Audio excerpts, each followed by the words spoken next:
Oh, how I wish I was sitting across the room with you today to share this short devotional.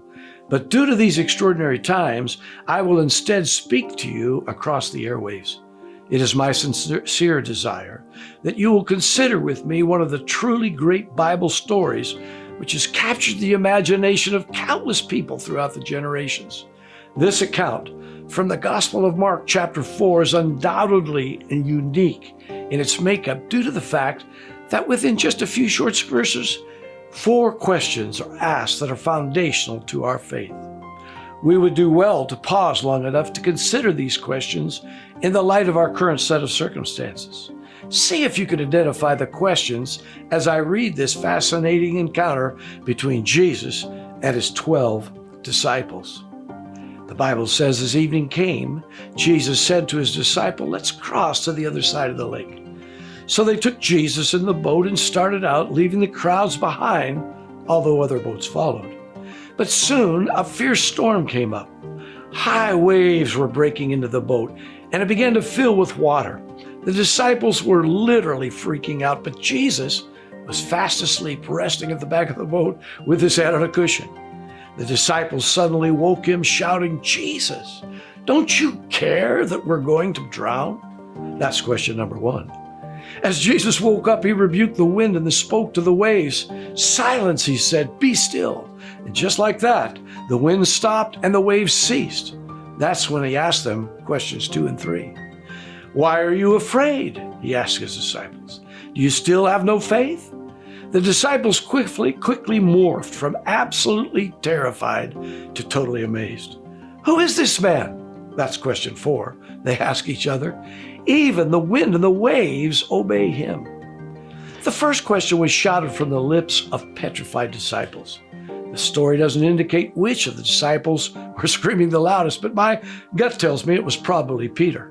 No matter, as they desperately tried to navigate the swollen seas, suddenly a serious squall engulfed them. Violent waves stirred by hurricane-force winds quickly endangered their lives, predicating the question, "Don't you care?"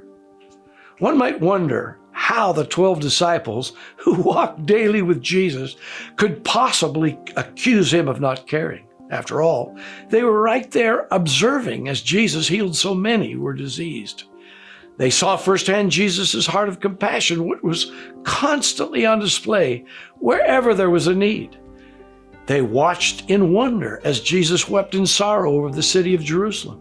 They were astounded as Jesus multiplied food to meet the needs of the hungry souls. How in the world could they possibly accuse Jesus of not being concerned with their well-being? Have you ever verbalized that type of question to the Lord? Even if it was just a fleeting thought in your mind. Even though we all have experienced the goodness of the Lord, when we go through frightening times, it's easy to let slip and begin to question God. Do you even care what I'm going through?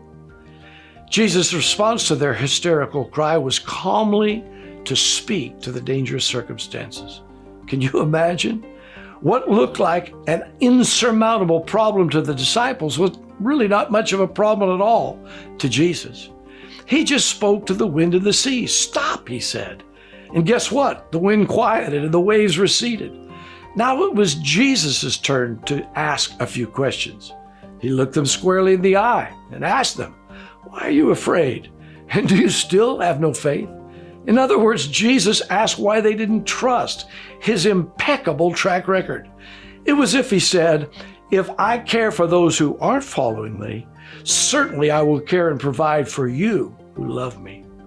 Think about these questions as they relate to us all these centuries later. Are we allowing fear to dominate our thoughts and influence our actions? Is the uncertainty of the hour causing us to doubt if we're going to be able to survive the fallout from this virus? If so, these types of doubt are perfectly normal. One thing we can count on, if the disciples struggle with this, you can bet we will have a tendency to do that as well. Faith isn't a lack of doubt, but rather it's overcoming doubt by believing what God says rather than focusing on the negative circumstances. Let me tell you what God says to us who are living in these uncertain times. greater is he that's in you than he that's in the world. Or maybe no weapon formed against you will prosper. Or possibly God always provides a door of hope in the middle of our trials. I'm not sure about you, but as for me and my house, I'm going to place my trust in the Lord. One last question was asked by those disciples after they experienced the winds and the seas subsiding. They asked, "Who is this man?" I mean, did you see that?